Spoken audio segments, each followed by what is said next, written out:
बिस्मिल्लाहिर्रहमानिर्रहीम। अस्सलामुअलैकुम।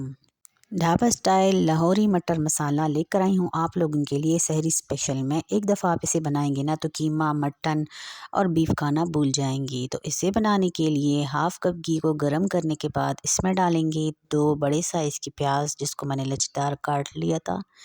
साथ ही हम इसमें थोड़ा सा नमक भी डाल देंगे, इससे प्याज जल्दी फ्राई हो जाता है। तो जैसे ही प्याज का कलर हल्का गुलाबी होगा हम इसमें शामिल करेंगे मटर, जो कि मैंने लिए हैं आधा किलो। ये मैंने फ्रीज़ करके रखे थे। इसमें हम डालेंगे 1 टेबलस्पून चीनी, जो कि मटर के कलर को भी हरा रखेगा और मटर पिचके हुए भी नहीं लगेंगे, बिल्कुल ताज़ा और फ्रेश लगेंगे। इसको मिक्स करते हुए 2 से 3 मिनट तक हम फ्राई करेंगे और फिर हम इसे ढककर 5 मिनट के लिए लो फ्लेम पर छोड़ देंगे।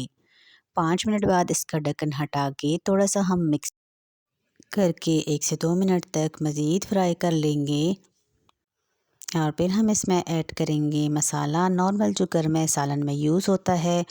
2 टेबलस्पून भरकर डाल देंगे। आप अपने टेस्ट के मुताबिक कम या ज़्यादा कर सकते हैं। 1 टेबलस्पून भरकर गरम मसाला पाउडर शामिल कर देंगे। नमक हस्बे ज़ायका डाल देंगे। फिर अच्छे तरीके से इनकी बुनाई कर लेंगे मीडियम फ्लेम पर, ताकि जो मसाले हैं वो अच्छी तरह मटर में रच बस जाएं। अब हम इसमें ऐड करेंगे टमाटर का पेस्ट। यहाँ पर तकरीबन 7 से 8 मीडियम साइज़ के टमाटर मैंने ग्राइंड करके डाल दिए हैं। इनको अच्छी तरह से मिक्स करेंगे। टमाटर की ग्रेवी बनाकर इस तरह डालने से ग्रेवी बहुत ही रिच और थिक बनती है। तो क्रीमी रिच ग्रेवी बनाने के लिए हमेशा अपने टमाटर को ग्राइंड करके ही डालना है।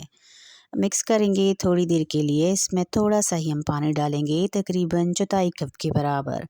फिर हम इसको ढककर मीडियम फ्लेम पर कुक होने देंगे जब तक कि टमाटर अच्छी तरह से पक नहीं जाते। तो यहाँ पर मुझे तकरीबन मीडियम फ्लेम पर 15 से 20 मिनट ही लगे हैं। अब हम इनको चेक करेंगे। टमाटर अच्छी तरह से सॉफ्ट हो चुके हैं, ये देखें नरम हो गए हैं। अब अगर आपने इसको इसी स्टेज पर उतारना है तो बस ठीक है। आपने मिर्च धनिया शामिल करना है तो वो डाल दें और इसको उतार दें। लेकिन अगर आपने इसको मज़ीद गाढ़ा करना है तो थोड़ी देर इसको तेज़ फ्लेम पर कुक करें। मैंने मज़ीद इसको 5 मिनट तक कुक कर लिया है। इसमें हरी मिर्ची भी लास्ट में ऐड करेंगे, इससे मिर्चों का कलर जो है वो बरकरार रहता है।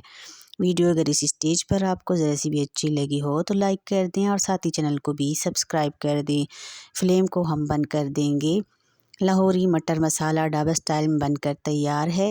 इसकी थिकनेस और रिचनेस को चेक करें तो बस इस ज़बरदस्त सी मटर मसाला को डिश आउट करें, नान रोटी पराठे के साथ सर्व करें। अगली वीडियो तक अल्लाह हाफिज़।